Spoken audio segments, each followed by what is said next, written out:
Okay, guys, we continue with anxiety disorders. We have listed the sets of disorders under anxiety disorders. Yes, so we listed the generalized anxiety disorder, agoraphobia, social anxiety disorder, SAD, specific phobia or specific anxiety disorder, selective mutism, substance/medication-induced disorder. We have separation anxiety disorder, and lastly we have panic disorder. Yes, it will not be necessary to go down all of these. There are some of them that you will be interested in. Yes, your course work will be necessarily engaging you with. And when we look at, I'll be looking at generalized anxiety disorder, very important. Then social anxiety disorder, very important also. Then maybe I'll stop it there. Selective mutism is mostly amongst children. Yes, from that word you see that the individuals will run their mouths when they are free, but when that moment comes, you see them shut up. They don't want to talk no more, right? They don't want to say anything that, like, you think that they are dumb, they can't speak. Yes, that is selective mutism. I will not go into that. Panic disorder works somehow like there are symptoms of these anxiety disorders, both their physiological symptoms like the sweating and everything, your heartbeat increase, and some of them it shakes the chest, they can't breathe. So these panic attacks, or we call it panic disorders, this is not the one caused by specific snake, like social situation, social anxiety, or like generalized, you are worrying about something. This one just comes as an attack. Maybe the person is driving and before you know it.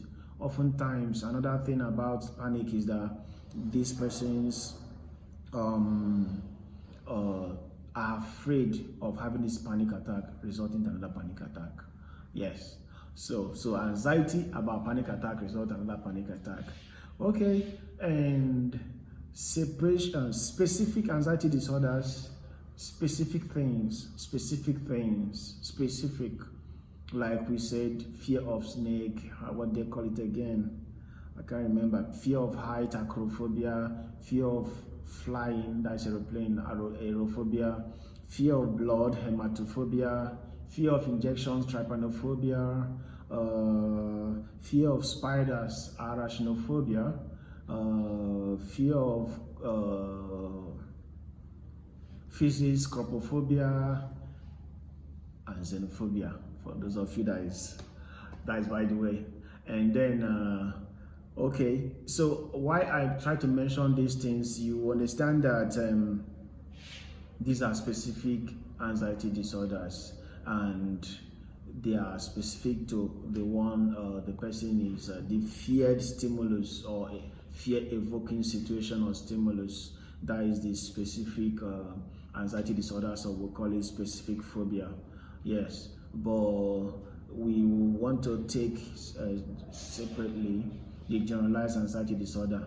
Now, according to DSM-5 TRI, I love to mention that very clearly. And remember, I said it's American Psychiatric Association, not Psychology Association.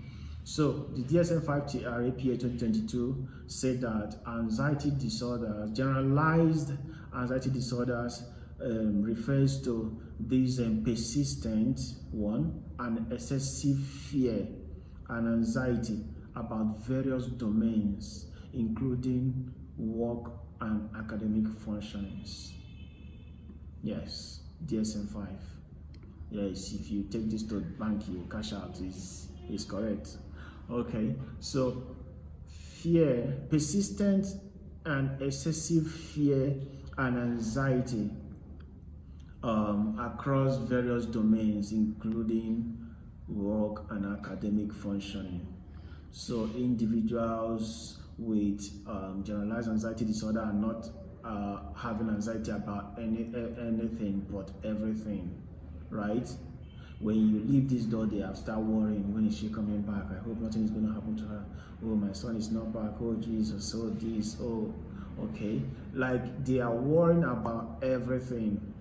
And for those of you that have not subscribed, I don't know why maybe you are still worried about it. Be anxious for nothing. We please need to subscribe. Please like and give us your comment. We'll be expecting your questions in our comment box. And then this is for this generalized anxiety disorder, very important.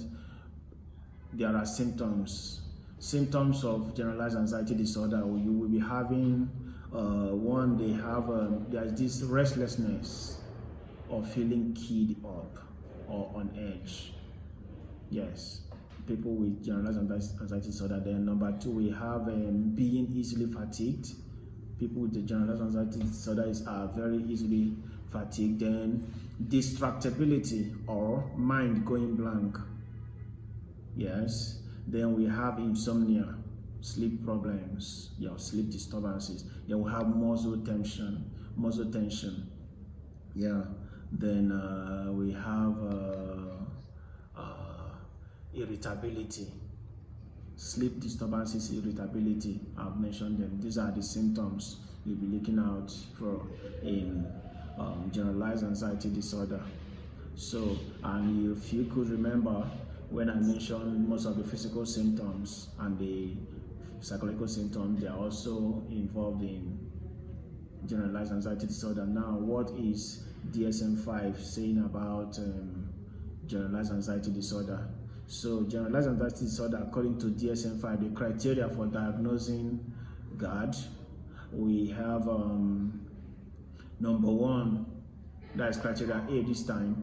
Criteria A states that there is persistent and excessive fear and anxiety about various domains. Number B, criteria B says that individuals find it difficult to control. Remember, criteria A is 6 weeks. 6 weeks, yes. That persistent and excessive fear and anxiety about various domains, including work, and for lasting about 6 weeks. Then criteria B, there is inability to control it. Yeah. Then criteria C, like I emphasized last time, is the one that said that 3 out of the following symptoms should be present for that 6 weeks. 3 out of the following. You mustn't wait till the whole of the symptoms manifest, but 3 at least. So the symptoms in this criteria C include number 1, like I said before, restlessness or feeling keyed up or on edge. Number 2, we have being easily fatigued. Yes. Number 3, we have distractibility or mind going blank. Number 4, we have irritability. Number 5, we have muscle tension. And 6, we have sleep disturbance. Yeah, these are the symptoms you'll be looking out for. Then criteria D this time is, like I mentioned, remember, always remember that 3. Symptoms or disorder must have caused significant impairment in social, occupational, and academic function of every individual or the person, right? There is this significant impairment.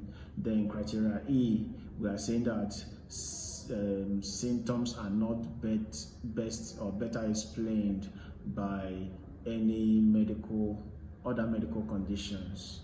Then criteria F, yes, says that disorder is not best explained by any other psychological disorder. Yes.